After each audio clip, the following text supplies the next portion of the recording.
What up, everybody? In the Godfather of Harlem Season 3, Episode 3, we have Bumpy Johnson's new partner, Jose Battle, already asking Bumpy for a huge favor. In our current timeline, there is a war going on in Cuba, currently in an attempt to overthrow Fidel Castro. And this is kinda how Jose Battle initially connected with Bumpy, in regards that Bumpy wants to take back his homeland from the Italians, which is Harlem, and Battle can relate because he wants to take back his homeland, which is Cuba, from Fidel Castro.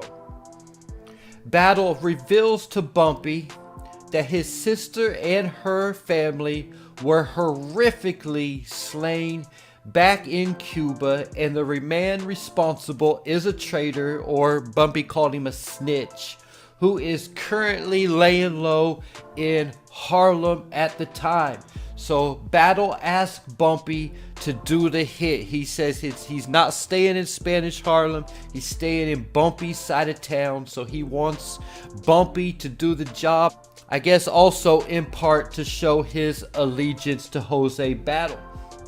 But Bumpy was unsure about being a hitman for Battle, but Battle insists if he is going to be partners with Bumpy that this must be done. This man must be taken out.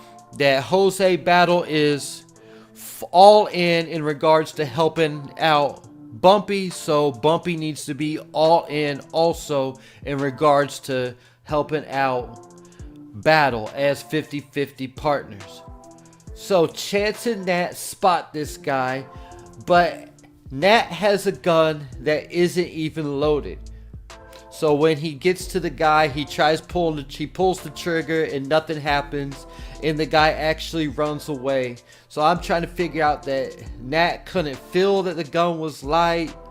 He didn't hear Chance honking like crazy going on in the background. I mean, if someone's honking like you're about to do a hit and someone's honking like crazy in the background, that obviously means something's not going right, that you need to come back and fall back for a minute.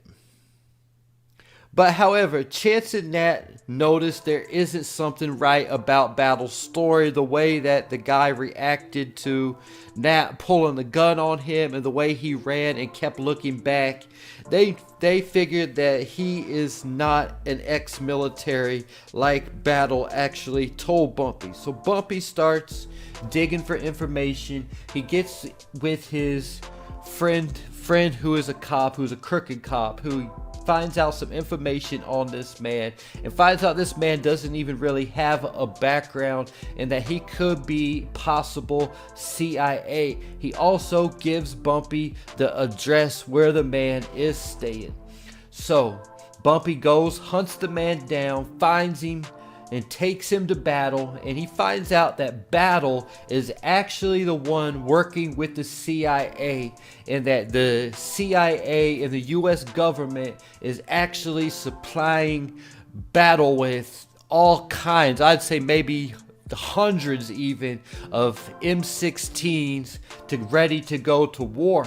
And Bumpy said he is not going to kill for the US government. But Battle threatens Bumpy again that Joe Colombo will not care where the guns come from. So to prove his loyalty to Battle, even though he thinks the situation is really messed up, he goes ahead, bam, puts one to the head of the guy that Battle wanted dead, the traitor, so he would keep his word to Jose Battle. So my question moving forward is, will Jose Battle end up being more of a problem than he is even worth? Right now, he is 50-50 partners with Bumpy. So Bumpy has to give him 50% of all his profit. So this partnership's really cutting into Bumpy's pockets, but it's worth it for Bumpy to stay away from the Italians and be able to have control of Harlem on his own. But you got to keep in mind that the Italians only wanted 25% of the profit of Bumpy's product. So we could definitely see in the future things going south with Jose Battle and Bumpy Johnson, because right now they've kind of started off not on the best. This partnership has not started off on the best foot, so we might end up seeing things go south with this partnership, and Bumpy ended up getting back in bed with the Italians. And there you have it. Jose Battle already asking Bumpy to take care of some business for him, to do his dirty work. Leave your thoughts in the comments.